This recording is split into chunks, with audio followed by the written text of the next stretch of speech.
What kind of woman tries to steal children while their mother's lying in a hospital bed half dead?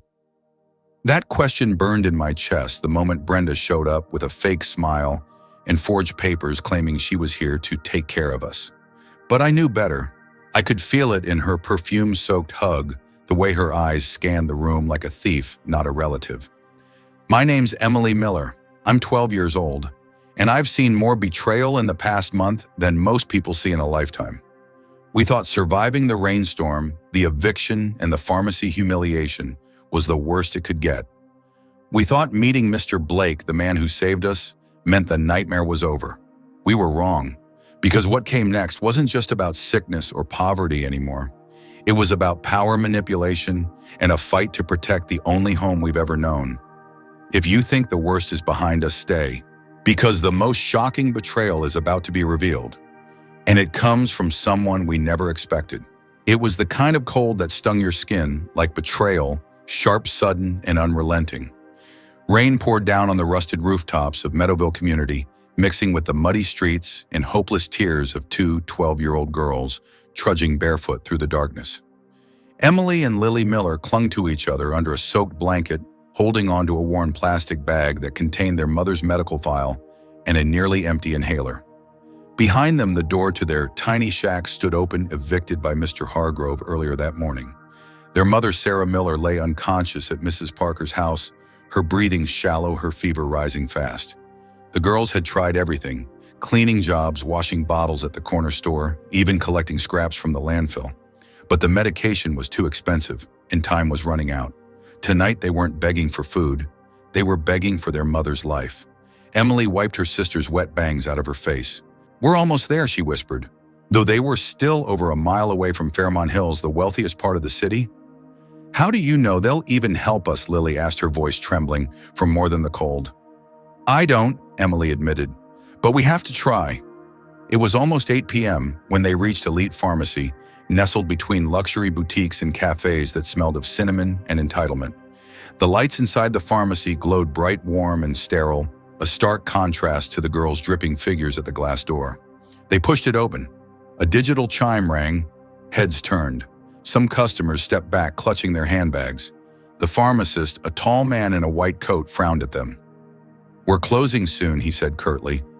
Emily held up the bag with the medical file. "Please, sir, we need a specific medication, prednisone, the high-dose version. It's for our mom. She's not breathing right." The man scanned the soaked file, then looked at their dirty feet. "Where are your parents?" "She's sick. We don't have money right now, but we can pay." "Just not today," he snorted.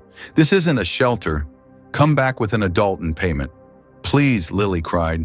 "She could die tonight." "We walked 2 hours to get here." The man waved them toward the door. "Out, now!" That's when a deep voice cut through the tension. "Wait." Everyone turned. A tall man in a tailored coat stepped forward, his steel gray eyes fixed on the girls. He looked like he belonged in a boardroom, not in a pharmacy on a rainy night. "What's going on here?" he asked the pharmacist. "They want free medication. No money, no adult. Probably another scam." The man ignored him and knelt in front of the girls. "What's your mother's name?" "Sarah Miller." Emily said, her eyes locked on his. He took the file from her gently and glanced through it. Something in his face shifted, less suspicion, more recognition. He stood and handed the pharmacist a platinum card. "Whatever they need. Put it on this." The pharmacist hesitated. "But do it, or I'll buy your store and replace you." That shut everyone up.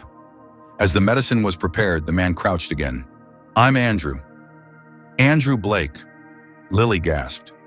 Even in Meadowville, people knew that name-tech billionaire, philanthropist, and single father. "We don't want charity," Emily said shakily. "Just time." "You're not getting charity," Andrew replied. "You're getting a chance." The moment they stepped outside, thunder cracked so loudly it felt like the sky was breaking open. Andrew opened the door to his sleek black car. "Get in. I'll drive you home." The girls froze. Emily looked down the street. One direction led to home, the other to safety with a stranger. Andrew noticed. "I understand," he said softly. "I'll take you to the police station first." We'll file a report saying I'm driving you and helping under emergency circumstances. Everything on record." Emily stared at him. That offer, the transparency, the control he gave them, was what finally made her nod. But halfway home, Sarah's condition worsened. Mrs. Parker called. Sarah had collapsed blue in the lips. Panic hit. "We're 10 minutes away," Andrew said immediately, switching the car's settings to emergency response mode. He reached for a locked compartment under the passenger seat and pulled out a travel oxygen unit. "Noah has asthma. I always keep one nearby." He handed the mask to Emily. "As soon as we get there, put this on her. I'll call my doctor." Minutes later, they pulled up to the tiny house. Sarah was barely responsive. Emily clamped the mask to her mother's face with shaking hands as Andrew dialed Dr. Ethan Reynolds on speaker. Within 15 minutes, a black SUV arrived, lights flashing.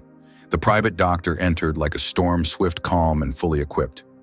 "She'll make it through the night," he said eventually, after stabilizing her. "But she needs rest monitoring and full medication." Andrew stood silent, watching the frail woman on the couch. Then he turned to the girls. "You'll stay with me. Just for tonight. My house has space, and you'll be warm." Emily hesitated again. "We've never been in a house like yours." He smiled softly. "I grew up in places like this," he said, nodding at their broken walls. "Maybe that's why I couldn't walk away tonight." As they drove to his estate, the city blurred behind them. Lily dozed off. Emily stared out the window, her mind spinning. Who was this man? Why did he care? What would tomorrow bring? Her fingers curled tightly around the inhaler Andrew had bought. The weight of responsibility, of fear, of love pressed heavy on her chest. She didn't trust easily, but tonight something cracked open in her. Not just survival, but hope. She didn't know it yet, but this night would change everything. Not just for her and Lily, but for Andrew too. And somewhere, deep inside that quiet car, a new kind of family was starting to form, unplanned, unexpected, but no less real. Thank you for staying with us through this emotional beginning. We know this part ended in a moment of hope, but the road ahead is far from easy. If you were in Andrew's shoes that night, would you have stopped to help? Let us know in the comments. And if this story touched your heart, please hit that like button and share it with someone who believes in second chances. The Blake estate was unlike anything Emily or Lily had ever imagined. It wasn't just big, it was surreal.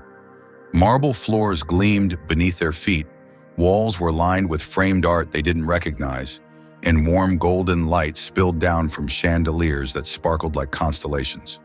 Yet somehow what overwhelmed Emily most wasn't the beauty of the house. It was the silence. Too perfect, too quiet, too unfamiliar. Andrew had given them their own room, complete with plush twin beds, soft pajamas, and an ensuite bathroom that smelled like lavender and glass cleaner. That night, after Lily drifted off, Emily lay wide awake, staring at the ceiling, her mind racing with 100 questions. Was this real? Was Andrew truly who he seemed? And more terrifying, was this just temporary? The next morning, Emily walked into the sunroom to find a woman already seated across from Andrew. Tall, elegant, and sharp-eyed. She didn't rise to greet her. "You must be Emily," the woman said smoothly, her voice like chilled champagne. "I'm Victoria, Andrew's wife." There was no warmth in her smile, just tight politeness. Emily nodded politely, but her gut twisted. Later that day, Sarah was transferred from the local clinic to St. Luke Medical Center under Andrew's direction. Dr. Reynolds stayed by her side, and within 2 days, Sarah was speaking again, weakly but alert. "You're safe now," she whispered to Emily over the phone. "I don't know what kind of miracle happened, but stay close to Mr. Blake. I owe him everything." For a while, things seemed calm. Emily and Lily explored the library, helped with small chores in the garden, and even laughed for the first time in weeks, especially around Andrew's son Noah. He was cheerful, kind, and didn't treat them like charity. It was the first time Emily felt like, maybe, just maybe, they belonged somewhere, until the necklace went missing. It happened during one of Victoria's charity luncheons. A stunning emerald necklace, her signature piece as the staff called it, vanished from her jewelry drawer. That evening, she gathered the house staff in the main hall. Emily and Lily were among them. "I don't want to make accusations," Victoria began, her voice dripping with controlled venom. "But it's concerning that a valuable item disappeared shortly after we welcomed new guests." Emily's face flushed with heat. She stepped forward, trembling. We didn't touch anything. We wouldn't. Victoria clasped her hands. Of course, I'm sure no one here would intentionally take something. But we all know how desperation can cloud judgment. Andrew, who had just walked in, shot his wife a cold look. Enough. Still, the seed had been planted. The other staff members started whispering. Even Noah looked confused. That night, Lily cried into her pillow. They think we're thieves. Emily couldn't sleep. Something wasn't right. She retraced their steps from the past 2 days. They hadn't even been near Victoria's room. Why accuse them unless someone wanted them gone? The next morning, while dusting the bookshelves in Andrew's private office, Emily knocked over a heavy photo frame. As she reached behind the couch to retrieve it, her hand brushed against something cold. The emerald necklace. Her breath caught. She stared at it in horror, her mind racing. They had never even been in this room before. Why was it here? Emily Andrews' voice came from the doorway. She stood slowly holding the necklace. I found it. Behind the sofa. Andrew stepped forward, his expression unreadable. That's impossible. Only Victoria and I come in here. Emily's voice shook. I didn't put it here. We didn't steal it. Someone hid it here. He stared at the necklace in silence, and for the first time, Emily saw something flicker in Andrew's eyes. Doubt. That afternoon, she told Noah everything. The accusation, the necklace, the odd way Victoria looked at them. Noah frowned. That's weird. I saw Aunt Brenda talking to Mom at the gala last month. They acted like they were best friends. Aunt, who? Emily asked. My mom's cousin. She said she was a family friend, wore red lipstick and smelled like cigarettes. Emily's stomach dropped. 2 days later, the Blake estate received a visitor, a woman with striking features, red nails, and a tight smile. She introduced herself to Andrew as Brenda Collins, Sarah's estranged sister. I've come for the girls, she said sweetly. Sarah would have wanted them with family. Andrew blinked. You're not even listed on their emergency forms. I've been traveling, overseas, but I'm here now and I have documents proving I'm their legal next of kin. Emily's heart pounded. She didn't trust this woman, not one bit. But the kicker came when social services arrived that evening. An anonymous tip had been made accusing Andrew of illegally housing minors. Brenda stood behind the officers, all compassion and fake concern. I just want what's best for the girls. Emily wanted to scream. Andrew stayed calm but firm. The girls are safe here under temporary guardianship, and I have a lawyer. Still, the legal pressure was on. If Brenda was telling the truth, the twins could be removed from the Blake estate in 72 hours. That night, as Andrew sat in his study, Emily approached him quietly. Please don't let her take us, she said. She doesn't want us. She wants something else. Andrew looked up at her. I believe you, but Emily asked. But sometimes the law doesn't. Silence hung between them. Then Andrew stood. We'll fight this. I've got people looking into her background. You just focus on your mom, okay? As Emily walked back to her room, she felt the weight of a different fear this time, not about survival, but about losing the first place that had ever felt like home. The storm hadn't passed. It had only just begun. Thank you so much for watching this part of the story. We know things are heating up and the road ahead is only getting darker. If someone showed up claiming they were your family, but your gut said they weren't safe, would you trust your instincts or the paperwork? Tell us in the comments. And if you're rooting for Emily and Lily, please hit that like button and share this story with someone who believes in fighting for what's right. The days that followed were the longest Emily had ever known. Her mother, Sarah, was still in the hospital, recovering slowly but steadily under Dr. Reynolds' care. Andrew made sure she had the best treatment, but the real battle wasn't just medical, it was legal, emotional, and terrifying. Brenda Collins wasn't backing down, and the clock was ticking. According to the documents she presented, Sarah had once signed temporary guardianship papers, giving Brenda authority if anything happened to her. But something didn't add up. She was sedated when she signed them, Dr. Reynolds revealed quietly to Andrew after reviewing the timeline. There's no way she was in sound mental condition. That alone could make the document invalid. But it wasn't enough yet. Emily stood by her mother's bedside every evening, watching the rise and fall of her chest, waiting for her eyes to open, praying for her voice.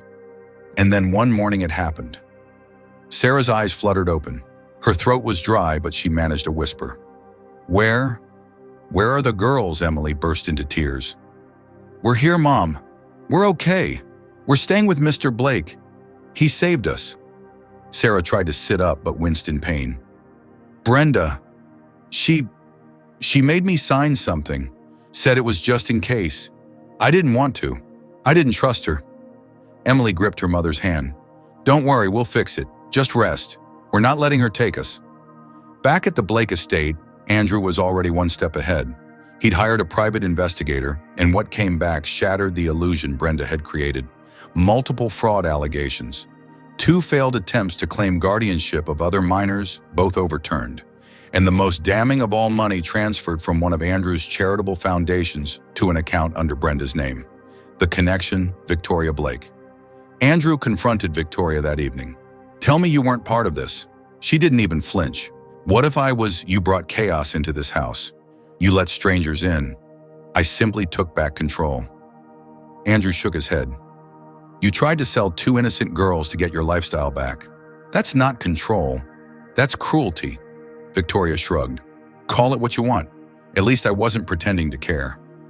By the end of the week, Victoria had filed for divorce and moved out, leaving behind silence and a bitter scent of betrayal. But what she didn't realize was that in tearing herself away, she gave Andrew exactly what he needed: freedom to do what his heart had been leaning toward all along. He filed a petition with family court for temporary protective custody of Emily and Lily until their mother recovered. With Sarah's hospital testimony and Brenda's record now fully exposed, the judge ruled swiftly. Brenda's guardianship papers were deemed invalid. Emily remembered holding Lily's hand in the courtroom when the judge said the words, "The children will remain in Mr. Blake's care until their mother is declared fully recovered and fit." It wasn't permanent, but it was safe. It was home. That night, as they walked back through the front doors of the Blake estate, something had changed. The house didn't feel so foreign anymore. The silence was no longer intimidating. It was peaceful, lived in, warm. Emily walked into the kitchen to find Andrew pouring cocoa into 2 mugs. He handed one to her. "I know this won't erase everything that happened," he said gently, "but I meant what I said from the beginning. This is your home for as long as you need it." Emily looked up at him, her eyes brimming with something beyond gratitude. "You didn't have to do any of this," he smiled softly. "That's the thing about family. Sometimes it's not about blood, it's about choice." A week later, Sarah returned home. Not to a hospital bed or a rented room, but to the Blake estate where Andrew had offered her a modest job managing the gardens and greenhouse. "I want to work," Sarah had insisted. "I need to earn my way." "You already have," Andrew replied, "but the job's yours if you want it." It was a quiet, graceful decision that let her hold on to her dignity and be near her daughters. For the first time in what felt like forever, life slowed down. Emily and Lily enrolled in school. Sarah grew stronger each day, and Andrew, once a solitary man in a mansion built from silence, found himself laughing at breakfast with 3 voices he never knew he needed. But perhaps the most unexpected moment came one rainy afternoon, nearly 3 months later. Victoria returned, not to take anything back, not even to apologize. She simply stood at the door, umbrella in hand, eyes softer than before. "I didn't come for forgiveness," she said to Emily and Lily. "I just wanted to say, you were never the problem." "I was." Emily looked at her for a long time, and then, to even her own surprise, she said quietly, "We forgive you anyway." That night, Sarah whispered to her daughters as they curled up under thick blankets in gentle lamplight. "Love doesn't always come the way we expect," she said. "Sometimes it sneaks in quietly through broken windows. But when it stays, it rebuilds everything." Emily smiled as she drifted off to sleep. Not because everything was perfect, but because everything was finally real. This story could have ended in a dozen different ways, with loss, with fear, with separation, but instead it ended with what truly matters: choice, trust, and healing. Thank you so much for staying with us until the end of this emotional journey. We hope it touched your heart. If someone completely outside your bloodline stepped in to protect you when no one else did, would you call them family? And if you had to choose between dignity and comfort, which would you fight for? What did you think of Emily and Lily's story? If it moved you, comment no 3 below. If you felt it was just okay, comment no 2, and if it didn't quite land for you, be honest and comment. No Border One, we'd also love to know which country are you watching from. Let us know in the comments, and don't forget to like, share, and send this story to someone who believes that love is louder than blood.